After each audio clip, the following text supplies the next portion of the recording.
Now what it's time to do is pull out our actual data here and put it into JSON so we can do HTTP requests.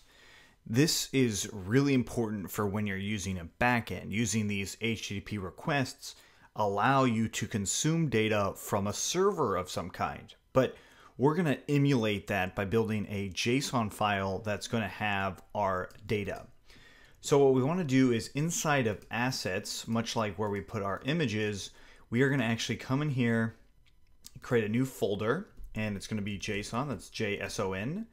And in here, we're going to make a new file called videos.json. So it's a JSON file, of course, it's JavaScript object notation, which means it's a little bit different than our TypeScript array of dictionaries. So if I copy this, bring it in here, I see that I've get some errors, some validation errors.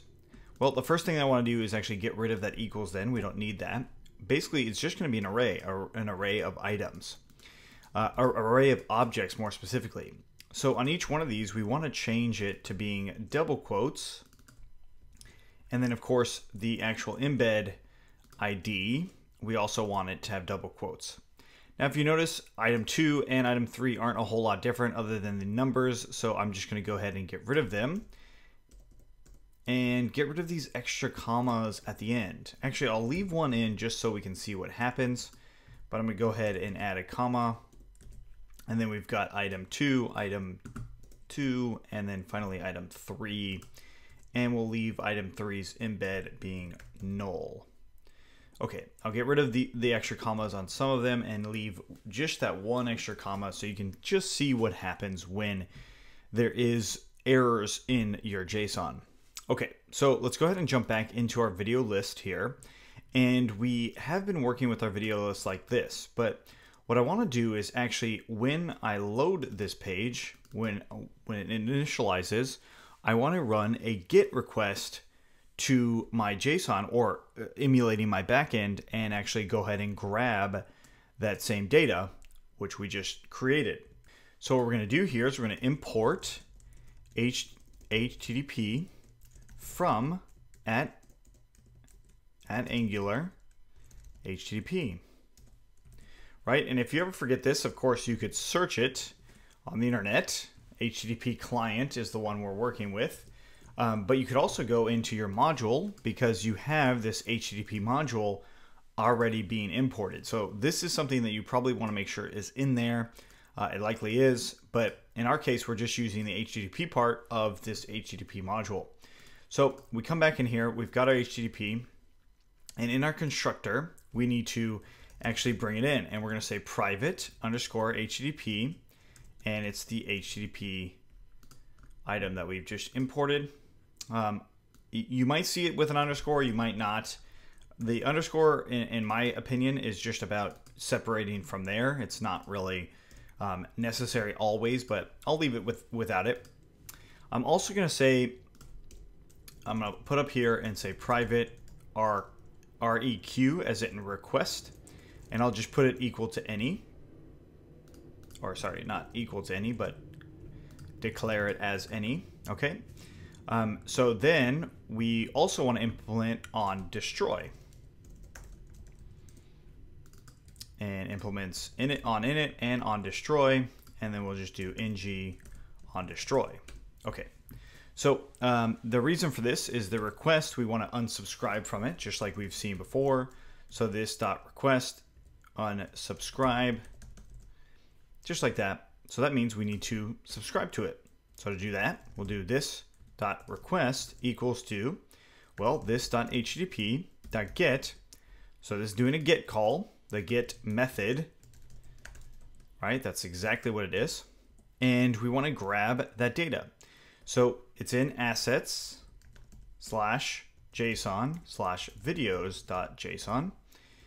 And then we can subscribe to it, data, fat arrow, and then we'll just console log that data. Okay, so this is the request. It's going to grab that data inside of our JSON, and this is how you can actually use JSON locally. So when you go into production, you can do it this way. That's not terrible to actually put just an item, a list item of JSON, especially if you're using like a sort of a static site. It's not going to change a whole lot based on some backend. But in our case, we are just doing it to learn more about this HTTP module. Okay, so I'm going to go ahead and now take a look at this. We've saved everything. We've added ng on destroy, so when we leave this view, it will unsubscribe from this. Otherwise, data leaks may happen. So whenever you see subscribe, you're going to want to unsubscribe it on destroy. That's just kind of the general rule of thumb. Even if you had 2 subscribes on there, you're going to unsubscribe from both of them. Okay, so now we've got this. Let's go ahead and look back into our video list.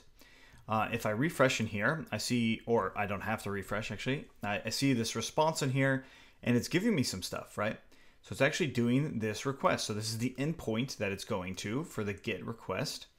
You can look at the different headers that are in here. Obviously, you can explore that a little bit more on your own. But what we see here is body. I don't actually see any workable data in here. So what you can actually do is do JSON or .json. So on the data that's returned, you can just do .json. So we refresh in here and we get this unexpected token in JSON at position 87. Now that's a little bit unclear as to where exactly it is.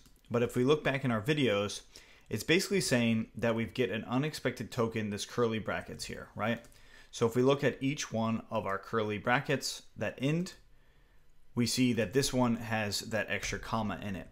JSON's a little bit more finicky as far as how it validates.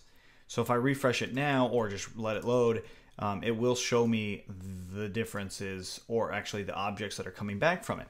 And it's really just that simple with that quote or that comma there. And also if I add multiple of them, it's going to do the first one. So let's get rid of that first one. And then it does the last one, and notice it says unexpected token there. So basically it's saying, hey, you put a comma here, so this is an array. It's expecting another array item. That's essentially what it's saying, not the bracket. Okay, but now that I've got that, I actually have these objects here.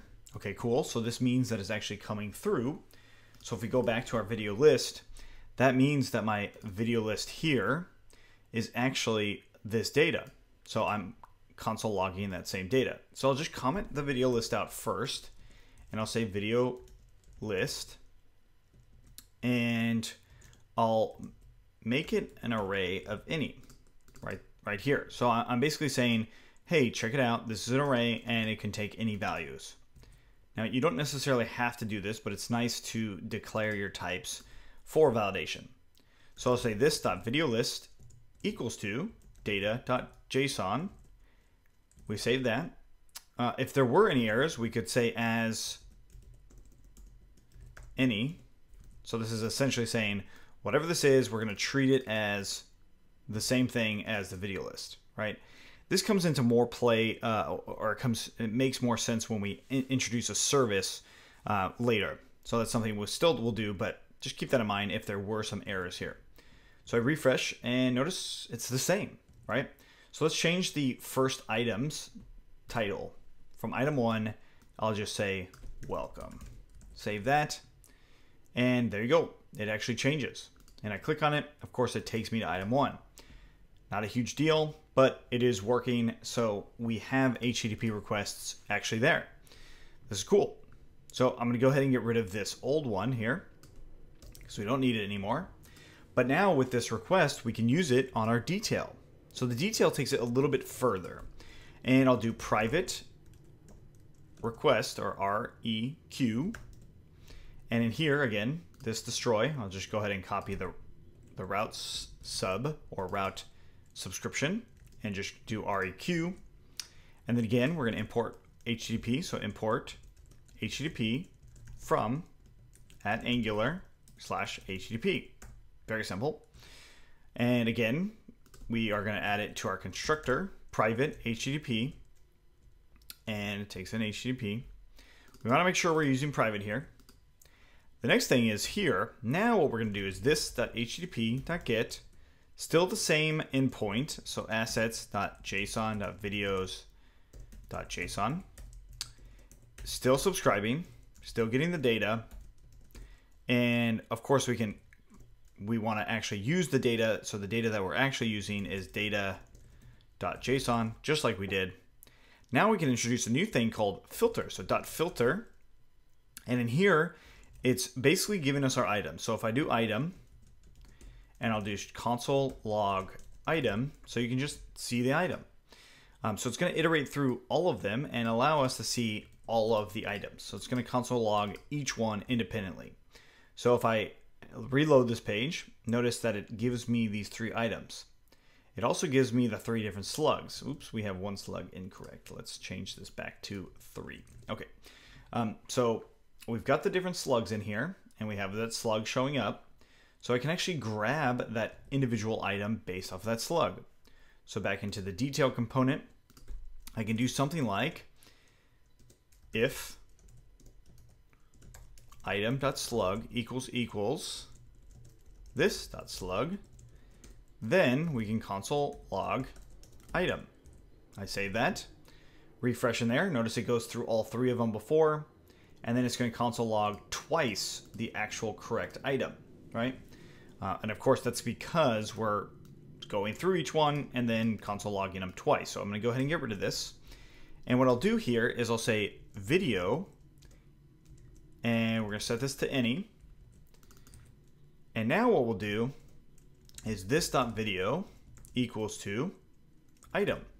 So we're basically saying, get these items, subscribe to that, get that data. From that data, we're going to filter it down. So we're going to go through each one. And on each one, once we reach the condition that this slug is equal to this, then we've got this video. Now, if you were using a real backend, you probably won't go this method. And instead, you'll probably have an endpoint that would include the slug from the item itself inside of that endpoint, and then that is where you'll get the data back. So in other words, you won't have to filter, but it's interesting to note, especially if you're using local JSON file. Okay, so now that we've got this, let's go back into our detail view, and instead of saying slug, I'll say video.slug, and then I'll also say h1 video.title. We might have to double check to say it's title, name. There we go, save that. And it looks like it may have brought me back because I had it as title. So let's go into a video, and we're getting a little bit of an error.